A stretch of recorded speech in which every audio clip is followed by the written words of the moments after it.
Hello students. बेटा पिछली video के अंदर या कल के लेक्चर के अंदर हमने कुछ कैपेसिटेंस पे बेस्ड कुछ न्यूमेरिकल्स प्रॉब्लम्स की थी। ठीक है, अब उसमें कुछ एक तो कंसेप्ट और रहते हैं छोटे छोटे, वो मैं आपको बता देता हूँ। वैसे तो हमें आज सेकेंड यूनिट स्टार्ट करनी थी, लेकिन उससे पहले ये कंसेप्ट आपको बताने जरूरी है। बाई चांस अगर पेपर में आ जाए तो आपको पता होना चाहिए। ठीक है, तो फर्स्ट है क्या, प्लेट्स इंटरकनेक्टेड बाई वायर्स। कहता कि अगर कुछ प्लेट्स दी गई आपको और वो वायर्स से इंटरकनेक्टेड हों तो उनका इक्विवेलेंट कैपेसिटेंस आप कैसे फाइंड आउट करेंगे। ठीक है, मान लीजिए आपके पास यहाँ पर 4 आइडेंटिकल प्लेट्स आपको नजर आ रही होंगी। ठीक है, एक प्लेट ये है, दूसरी ये, तीसरी ये, चौथी है। अगर मैं नंबरिंग कर दूं तो ये आपकी फर्स्ट प्लेट, ये आपकी सेकंड प्लेट, ये आपकी थर्ड प्लेट, ये आपकी फोर्थ प्लेट। ठीक है, तो ये 4 आइडेंटिकल प्लेट्स हैं जो एक दूसरे के साथ वो एक वायर से अल्टरनेटिवली जुड़ी हुई हैं। ठीक है, फर्स्ट एंड थर्ड एक वायर से जुड़ी हुई है, सेकंड एंड फोर्थ भी एक वायर से जुड़ी हुई है। ठीक है, तो आपको ए और बी के बीच में यहाँ पर इक्विवेलेंट कैपेसिटेंस बताना है क्या होगा। तो देखो आपको यहाँ पर नजर आ रहा होगा कि बेटा जो सेकंड और थर्ड प्लेट है ना, ये दोनों साइड से यूज हो रही है। ठीक है, इस साइड से भी और इस साइड से भी, यानी कि एक कैपेसिटर आपका ये बनेगा, दूसरा ये, तीसरा ये। देखिए इसको ड्रा करने का तरीका मैं आपको बताता हूँ। जो प्लेट्स है ना, इनको कैपेसिटर के सिंबल के रूप में हम ड्रा कर लेते हैं। ठीक है, तो मान लीजिए जब इसको ड्रा करेंगे तो फर्स्ट प्लेट ये होगी आपकी। ठीक है, छोटी छोटी प्लेट्स के रूप में आपको ड्रा करना है, यानी कि कैपेसिटर का जो सिंबल हम यूज करते हैं उसके रूप में आप उसको ड्रा करना है। सेकंड प्लेट जो है ये दोनों साइड से काम कर रही है, तो इस सेकंड प्लेट को, ये आपकी फर्स्ट प्लेट, ये आपकी सेकंड प्लेट को मैं क्या करूंगा, ऐसे ड्रा कर लूंगा। ठीक है, ऐसे ड्रा करके उसको एक वायर से जोड़ दूंगा। तो ये भी आपकी सेकंड प्लेट है, ये भी सेकंड प्लेट है। इसी प्रकार थर्ड प्लेट भी दोनों साइड से यूज हो रही है, तो इसको भी हम क्या करेंगे, ऐसे ही ड्रा कर लेंगे। एक दो जगह ड्रा करके क्या करेंगे, एक वायर से कनेक्ट कर देंगे। तो ये आपकी क्या है, थर्ड प्लेट, और फिर आपकी फोर्थ प्लेट। ठीक है बेटा, तो आपको है नजर आ रहा होगा कि आपके 3 कैपेसिटर्स बन गए। ये आपकी फोर्थ प्लेट है, एक ये वाला, दूसरा ये वाला, तीसरा ये वाला। चलिए अब इसके कनेक्शंस करते हैं। देखो बेटा, फर्स्ट प्लेट थर्ड प्लेट से जुड़ी हुई है, तो जब कनेक्शन करेंगे तो इसको कुछ ऐसे करेंगे। फर्स्ट प्लेट किससे जुड़ी है, थर्ड प्लेट से, तो इसको दिखाने के लिए हम ऐसे एक लाइन ड्रा करेंगे।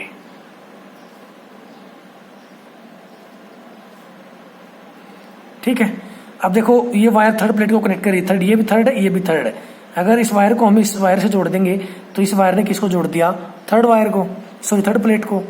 इसी प्रकार अब क्या करेंगे, सेकंड प्लेट को फोर्थ प्लेट से कनेक्ट कर देंगे। ठीक है, तो उसका कनेक्शन कैसे रिप्रेजेंट करेंगे हम, कुछ इस प्रकार से। ठीक है, अब देखेंगे बेटा ए और बी पॉइंट कहाँ है। ए और बी पॉइंट क्या है, जो वायर सेकंड और फोर्थ को कनेक्ट कर रही है वहां पर क्या है, ए पॉइंट। और बी पॉइंट कहाँ है, जो वायर ए फर्स्ट प्लेट और थर्ड प्लेट को ज्वाइन कर रही है, यानी कि बी पॉइंट यहाँ पर है। अब हमारे को क्या करना है बेटा, ए और बी के बीच में इक्विवेलेंट कैपेसिटेंस हमें बताना है। ठीक है, तो इसके लिए हम क्या करेंगे, इसको रीड्रा करेंगे। आपको दिख रहा होगा ये एक पैरेलल कॉम्बिनेशन बन रहा है वैसे तो। ठीक है, लेकिन ये कैसे बनेगा, एक तरीका तो ये था कि हम इसको क्या कर दें, कैपेसिटर को घुमा दें, जैसा कि मैंने कल एक क्वेश्चन लिया था। जब इसको ऐसा कर देते हैं तो कुछ वैसा ही डायग्राम आपको नजर आ रहा होगा। ठीक है, लेकिन दूसरा तरीका एक और है, मैं क्या करूँ, इन पॉइंट्स की नेमिंग कर देता हूँ। ठीक है, इन पॉइंट्स की अगर मैं नेमिंग करूँ तो ये आपका मान लिया सी पॉइंट, ये आपका डी पॉइंट, ये आपका ई पॉइंट, और ये आपका एफ पॉइंट। ठीक है, इन पॉइंट्स की या इन नोड्स की नेमिंग कर दी हमने। अब क्या करेंगे, हम 2 वायर्स कंसीडर करेंगे, और देखो जो पॉइंट्स किसी एक वायर पर आ रहे हैं उन सब का पोटेंशियल इक्वल होगा। तो इक्वल पोटेंशियल का हम या कॉमन पोटेंशियल का कंसेप्ट यहाँ पर हम लगा देंगे। तो हम क्या करेंगे, ऐसे 2 वायर्स ड्रा करेंगे। ठीक है, अगर मैं इस वायर की बात करता हूं तो देखो, इस वायर की अगर मैं बात करूं तो सी बी और ई ये इस पे कनेक्टेड है। ठीक है, ये पॉइंट किस पे एग्जिस्ट करते हैं, इस वायर पे। ठीक है, इसका मतलब क्या है, सी पॉइंट का पोटेंशियल बी का और ई का पोटेंशियल क्या है, सेम। ओके, इसी प्रकार दूसरी वायर कौन सी है, ये वाली। इस पे कौन कौन से पॉइंट कनेक्टेड है, डी, ई और एफ। तो इस पे क्या करेंगे, डी, ई और एफ, सॉरी डी, ए और एफ, डी, ए और एफ, है ना। इस वायर से 3 पॉइंट कनेक्टेड है, तो डी, ए और एफ, इन तीनों पॉइंट्स का क्या होगा, पोटेंशियल सेम होगा। तो देखो बेटा, अब देखेंगे कि जो फर्स्ट कैपेसिटर कहाँ जुड़ा हुआ है, सी और डी के बीच में। तो सी कौन सी प्लेट पे, इस प्लेट पे यानी कि इस वायर पे, और डी इस वायर पे। तो क्या करेंगे, एक कैपेसिटर को हम यहाँ जोड़ देंगे। ठीक है, मैं नेमिंग कर देता हूँ इधर, ये फर्स्ट कैपेसिटर आपका, ये सेकंड आपका, ये थर्ड कैपेसिटर। ठीक है, तो ये कौन सा कैपेसिटर आ गया, फर्स्ट। किस किसके बीच में कनेक्टेड है, ये सी और डी के बीच में। तो सी इस वायर पे है, डी इस वायर पे है। फिर सेकंड कैपेसिटर का जुड़ा है डी और ई के ऊपर। डी कौन सी वायर पर है, इस वायर पर, और ई किस पे, इस पर। तो सेकंड को हम यहाँ जोड़ देंगे। ठीक है, तो ये कौन सा कैपेसिटर आ गया आपका, सेकंड कैपेसिटर। ओके, थर्ड आपका कहाँ जुड़ा है बेटा, ई और एफ के बीच में। तो ई इस प्लेट पर है और एफ इस प्लेट, इस वायर पर, सॉरी, ई इस वायर पे है, एफ इस वायर पे, तो इसके बीच में हमने तीसरा कैपेसिटर जोड़ दिया। ठीक है, तो तीनों कैपेसिटर इस प्रकार से जोड़ दिए। और अगर ये कैपेसिटर्स कैसे हैं, आइडेंटिकल है, यानी कि इसका कैपेसिटेंस भी सी, फर्स्ट का सी, सेकंड का भी सी, थर्ड का भी सी। ठीक है, तो इस कॉम्बिनेशन का हमें इक्विवेलेंट कैपेसिटेंस बताना होगा। ठीक है, तो आपको पता है जब पैरेलल में हम जोड़ेंगे तो क्या बन जाता है बेटा, C plus C plus C, that is 3C। और ये प्लेट्स कैसा कैपेसिटर बना रही हैं, पैरेलल प्लेट कैपेसिटर। और आपको पता है कि इसी पैरेलल प्लेट कैपेसिटर का कैपेसिटेंस किसके इक्वल होता है, epsilon not a upon D के इक्वल। तो इस सी की जगह ये वैल्यू पुट कर देंगे, तो इक्विवेलेंट कैपेसिटेंस या कैपेसिटेंस इन पैरेलल किसके इक्वल आ जाएगा, 3 इंटू में epsilon not a upon D के इक्वल। ठीक है, अभी जो बात यहाँ पर ध्यान देने की है वो देखिए, ये जो प्लेट्स थी ये अल्टरनेटिवली एक दूसरे से कनेक्टेड थी। ठीक है, और कितने प्लेट कनेक्टेड थी, 1 2 3 4। जब 4 प्लेट्स कनेक्टेड थी तो कितने कैपेसिटर यहाँ पर बने, 1 2 और 3, यानी कि जितनी प्लेट्स थी उससे एक कैपेसिटर कम बनेगा यहाँ पर। ठीक है, अगर मैं यहाँ पर 5 प्लेट्स लेता हूँ तो 4 कैपेसिटर्स बनेंगे, 6 लेता हूँ तो 5 बनेंगे, और मैं क्या मान लेता हूँ बेटा, इसी प्रकार n प्लेट्स मान लेता हूँ। ठीक है, क्या मान लेता हूँ, n प्लेट्स। और ये सारी की सारी जो n प्लेट्स हैं ये अल्टरनेटिवली कनेक्टेड है। ठीक है, तो जो भी कैपेसिटर यहाँ बनेंगे वो बेटा कितने बनेंगे, n-1। चलो जोड़ देता हूं मैं, इसकी कनेक्शन कर देता हूं। ये आपका first capacitor, second, third, sorry plates 5 6 7, और ये अब किससे जुड़ गया, इससे, और फाइनल किससे जुड़ गया, इससे। ठीक है, अल्टरनेटिवली हमने क्या कर दिया, इनको कनेक्ट कर दिया। इसी प्रकार इधर भी करेंगे, सेकंड को फोर्थ को, और फोर्थ को फिर 6 से कनेक्ट कर देंगे। ठीक है, तो ये सभी प्लेट्स क्या होगी, अल्टरनेटिवली कनेक्ट होगी। If these are n plates, अगर ये n प्लेट होंगी तो क्या बनेगी, n-1 capacitors are connected in parallel. तो इसका मतलब क्या होगा, n-1 कैपेसिटर्स पैरेलल में जुड़े होंगे। अब यहाँ पर देखो कितने प्लेट्स जुड़ी हुई हैं, 7। तो यहाँ पर कितने कैपेसिटर्स बनेंगे, इसको जब हम सोल्व करेंगे तो 6। ठीक है, तो सी इक्विवेलेंट्स किसके इक्वल होगा, देखो जब 4 प्लेट्स जुड़ी थी तो 3 कैपेसिटर बने थे, तो 3C आया था।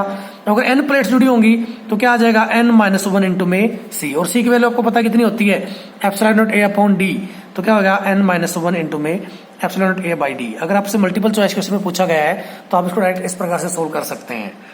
ठीक है, यहाँ पर 7 है, तो अगर मैं इन 7 प्लेट्स की बात करूं तो सी इक्विवेलेंट किसके इक्वल होगा, 6C के। जितने प्लेट्स हैं उससे एक कम कैपेसिटर होगा, 6C। ठीक है, यानी कि 6 epsilon not a upon D. ये कितनी प्लेट्स के लिए है, बात हो रही है 7 प्लेट्स के लिए। ठीक है, तो ये तो बात थी तब बेटा जब प्लेट्स आपसे क्या हो, अल्टरनेटिवली कनेक्टेड हो।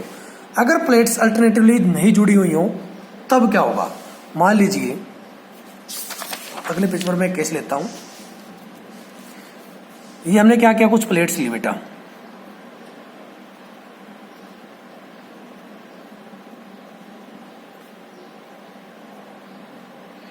ये प्लेट्स एक दूसरे के साथ अल्टरनेटिवली नहीं जुड़ी हुई हैं।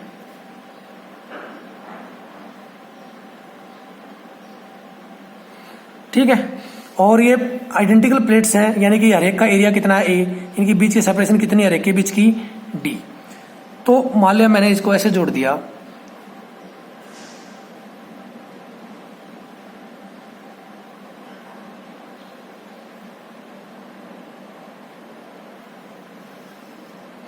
फर्स्ट प्लेट को हमने, ये आपकी फर्स्ट प्लेट, ये सेकंड प्लेट, थर्ड, फोर्थ और फिफ्थ। फर्स्ट प्लेट को फोर्थ प्लेट से जोड़ दिया और थर्ड प्लेट को हमने फिफ्थ प्लेट से जोड़ दिया। ठीक है, तो ये पॉइंट हमने जो वायर क्या कर रही, थर्ड को फिफ्थ से जोड़ रही है, इसको बी मान लिया और ए मान लिया जो सेकंड प्लेट का पॉइंट है। ठीक है, तो ए और बी के बीच में हमने को इक्विवेलेंस बताना है।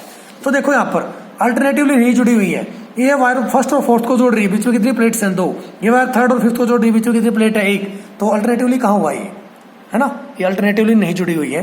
तो उस केस में हम किसको कैसे सोल्व करेंगे? तो देखो बेटा वो डायरेक्ट तो लगा नहीं सकते कि n-1 इंटू में सी, है ना। तो इसको हम सिंपली, जैसा कि हमने स्टार्टिंग में आपको बेसिक आइडिया बताया था, उस प्रकार से इसको सोल्व करेंगे। इसके लिए हम क्या करेंगे, प्लेट्स बनाएंगे। इधर लिख देता हूं, if plates are not connected alternatively,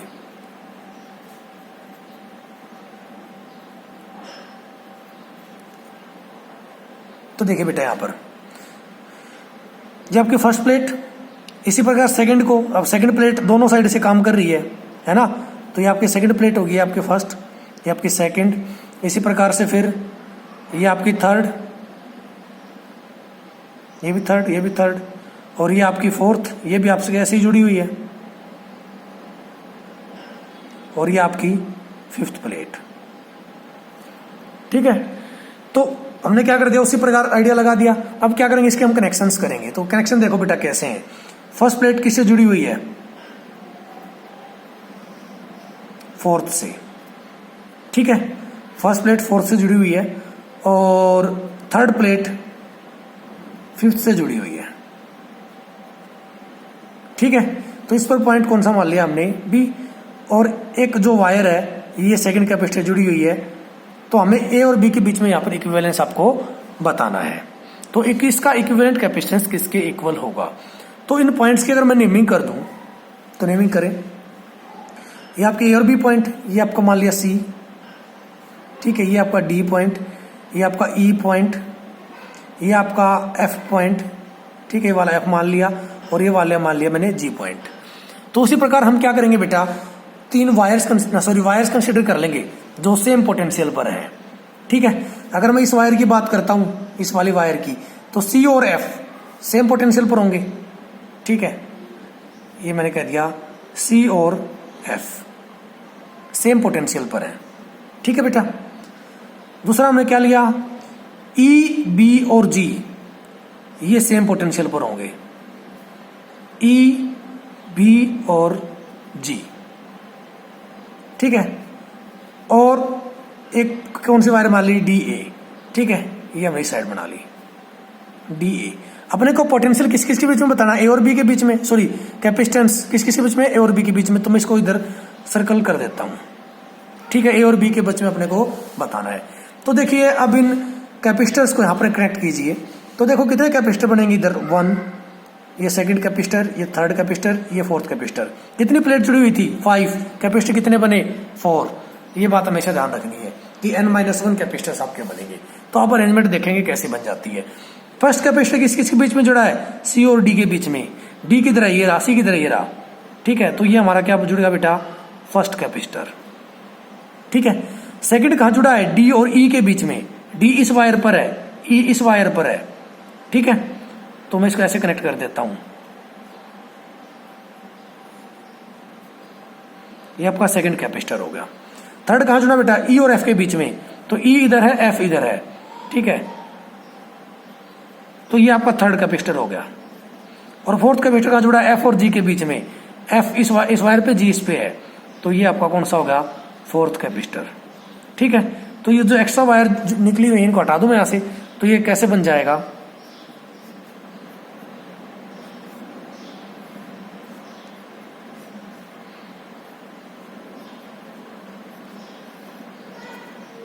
ये ऐसे बन जाएगा बेटा। ये आपका ए पॉइंट, ये आपका बी पॉइंट। ठीक है, इन दोनों के बीच में आपको इक्विवेलेंस कैपेसिटेंस निकालना है। ओके, अब अगर ये आइडेंटिकल कैपेसिटर यानी कि प्रत्येक का कैपेसिटर कितना है, सी, सी और सी। तो ठीक है, सी इक्विवेलेंट किसके इक्वल हो गया यहाँ से। तो देखो ये वायर, सॉरी ये कैपेसिटर और ये कैपेसिटर एक दूसरे के साथ किस में जुड़े हैं, पैरेलल में। ठीक है, और पैरेलल में जब जुड़ते हैं दो कैपेसिटर तो कैसे होते हैं, C1 + C2 + C3 ऐसे। तो दोनों का कैपेसिटर सम हो जाएगा इधर, तो C + C 2C हो जाएगा। तो ये क्या बन जाएगा अरेंजमेंट बेटा, नई अरेंजमेंट हमारी क्या बनेगी, ये वाली बनेगी। ठीक है, ये जो कैपेसिटर है, ये वाला जो कैपेसिटर है, ये किसकी वजह से बना है, इन दो कैपेसिटर के कॉम्बिनेशन की वजह से बना है। और ये दोनों के दोनों कैपेसिटर किसमें जुड़े हैं, पैरेलल में। तो इसका कैपेसिटेंस कितना हो जाएगा, 2C। इसका C है, इसका C।